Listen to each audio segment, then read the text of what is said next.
మరోవైపు ప్రకాశం బ్యారేజీ దగ్గర జరిగిన బోటు ప్రమాదంపై స్పందించారు మంత్రి అనిత. ప్రమాదంపై ఎంక్వైరీ వేగవంతంగా జరుగుతోందని చెప్పారు మంత్రి అనిత. ప్రమాదంపై అటు ఇరిగేషన్ డిపార్ట్మెంట్లోనే కాకుండా ప్రజల్లోనూ అనుమానాలు ఉన్నాయని చెప్పారు.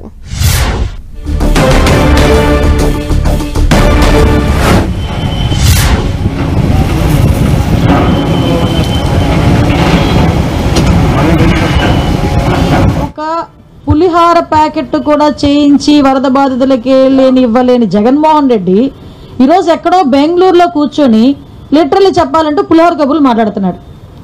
సారీ, నేను ఎందుకని మాట్లాడుతున్నానంటే ఇంత జరుగుతుంది, ప్రపంచం అంతా చూస్తుంది, ప్రజలందరూ బయటికి వెళ్తే ఎస్ మాకు ఇది జరిగింది, మాకు ఇది అందింది అని చెప్తున్నారు, దాతలందరూ ముందుకు వస్తున్నారు. సిగ్గుపడాలి. చిన్న పిల్లలు వాళ్ళకి కిడ్నీ బ్యాంక్స్ తీసుకొచ్చుకొని ఇది కూడా మేము ఇస్తామని చెప్పి సీఎం గారి దగ్గరికి వచ్చి వాళ్ళు ఇస్తున్నారు.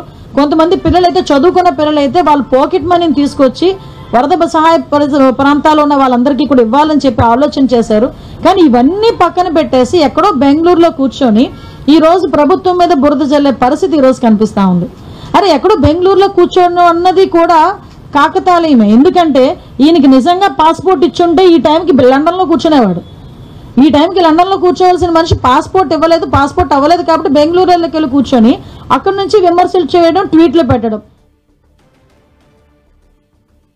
సొంత ఖర్చుతోని ఒక పులిహార ప్యాకెట్ కూడా చేయించి వరద బాధితులకి ఇవ్వలేని జగన్